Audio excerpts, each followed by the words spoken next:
Welcome back. Congress high command ఆలోచనలను చూస్తే 2014లో రాష్ట్రంలో మళ్లీ అధికారంలోకి వస్తామన్న ఆశలు కనిపించడం లేదు. అయితే తెలంగాణలో మరింత బలమైన శక్తిగా ఎదగాలంటే తెలంగాణ రాష్ట్ర సమితి పార్టీని విలీనం చేసుకోక తప్పదని నేతలు భావిస్తున్నారు. అందుకే తెలంగాణ ఇవ్వడానికి టీఆర్ఎస్ విలీనం షరతు పెట్టాలని కూడా కాంగ్రెస్ భావిస్తోంది. రాష్ట్రం మొత్తంలో పవర్ సంపాదించే సీన్ లేదు కాబట్టి కేంద్రంలో మళ్లీ అధికారంలోకి వచ్చేలా ప్లాన్ చేసుకుంటోంది కాంగ్రెస్ పార్టీ.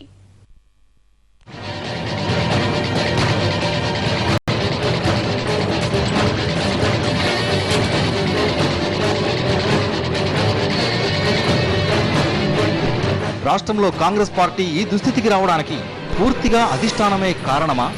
కాదంటున్నారు చాలా మంది నేతలు.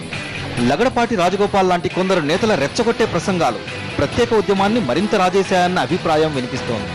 సమైక్యాంధ్రకు రాజగోపాల్ ఎంత న్యాయం చేశారో అంతే అన్యాయం చేశారన్న విమర్శలున్నాయి. లగడపాటి రెచ్చగొట్టే ధోరణి వల్లే టీఆర్ఎస్ బలం పుంజుకుని తెలంగాణలో కాంగ్రెస్ పార్టీ పరిస్థితి దారుణంగా తయారైందని టీ కాంగ్రెస్ నేతలతో పాటు ఆంధ్ర ప్రాంత నాయకులు కూడా అంటున్నారు. కారణాలు ఏవైనా ఆంధ్రప్రదేశ్లో కాంగ్రెస్ పార్టీ మళ్లీ అధికారంలోకి వచ్చే పరిస్థితి లేదు.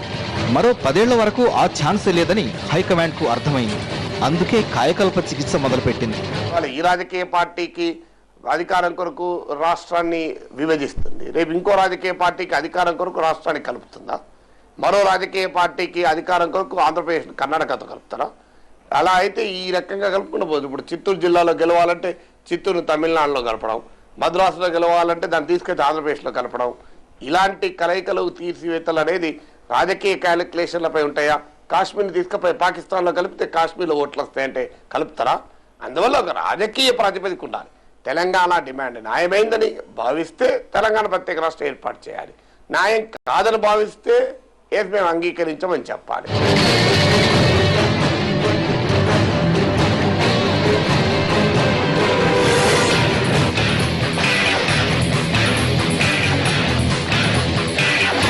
రెండు 2014లో కేంద్రంలో కాంగ్రెస్ అధికారంలోకి రావాలంటే ఆంధ్రప్రదేశ్లోని 42 ఎంపీ సీట్లు ఎంతో కీలకం.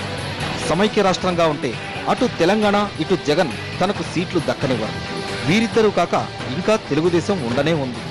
ఉప ఎన్నికల్లో ఘోరమైన ఫామ్ను ప్రదర్శించిన కాంగ్రెస్ పార్టీకి తాను మరో 2 ఏళ్ల తర్వాత బాగుపడతానన్న నమ్మకం కూడా లేదు. అందుకే రాష్ట్రాన్ని విభజించి కొన్ని సీట్లనైనా దక్కించుకోవాలన్నది కాంగ్రెస్ ప్లాన్. తెలంగాణ రాష్ట్ర సమితిని కలుపుకుని రాష్ట్రాన్ని విభజిస్తే మెజారిటీ సీట్లు తెలంగాణలో, ఓ 4-5 సీట్లైనా ఆంధ్ర ప్రాంతంలో గెలుచుకోగలిగితే కేంద్రంలో తనకు బలం పెరుగుతుందని కాంగ్రెస్ భావిస్తోంది. మొత్తానికి రాష్ట్రం నుంచి ఓ 20 సీట్లను ఎక్స్పెక్ట్ చేస్తోంది కాంగ్రెస్ పార్టీ. రేపు ఒకవేళ నిజంగానే ఎన్నికలంటూ జరిగితే, సార్వత్రిక ఎన్నికల్లో 2 ప్రాంతాల్లో కాంగ్రెస్ పార్టీ ఓడిపోతే జాతీయ స్థాయిలోనే కాంగ్రెస్ పార్టీ అధికారంలోకి వచ్చేటువంటి అవకాశాలు ఉండవు. కనుక ఇప్పుడు ఒక డిమాండ్ ఉంది, పాపులర్ డిమాండ్. ఈ డిమాండ్ను ఒకవేళ ఒప్పుకుంటే ఆంధ్ర ప్రాంతంలో ఓట్లు పడ్డా పడకున్నా కనీసం తెలంగాణ ప్రాంతంలో ఉండే 18 ఎంపీలలో ఒకవేళ 14-15 ఎంపీలు గెలిచినా కనీసము ఇది కాంగ్రెస్ పార్టీకి ఒక సేవింగ్ ఇదిగా ఉంటుంది. లేకపోతే 2 ప్రాంతాల్లో ఒకవేళ అంటే వాళ్ళు మద్దతు పూర్తిగా కోల్పోతే రేపు కాంగ్రెస్ పార్టీ ఒక్క సీటు కూడా మన రాష్ట్రం నుంచి రాకపోతే అప్పుడు భవిష్యత్ ఏమిటి? ఇది కాంగ్రెస్ పార్టీ కలిగిస్తున్న ఆందోళన. ఇంతకాలంగా ఆంధ్ర ప్రాంతం నాయకులు మనకు చాలా మద్దతు ఉంది, మన రాష్ట్రాన్ని విడగొడితే కాంగ్రెస్ పార్టీకి భవిష్యత్తు లేదని అయితే చెప్తూ వచ్చారో, ఉప ఎన్నికల ద్వారా తెలిసింది ఏమిటంటే అది సరైన సమాచారం కాదని.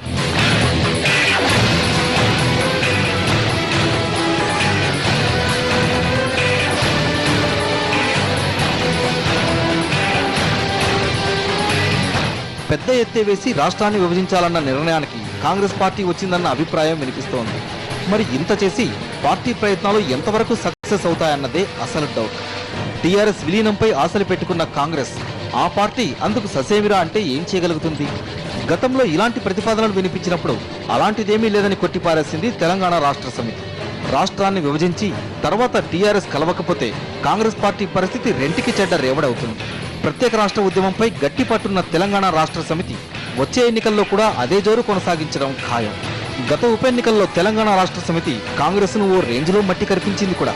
అందుకే టీఆర్ఎస్ విలీనం కాకుంటే కాంగ్రెస్ కు మళ్లీ కష్టాలు తప్పవు.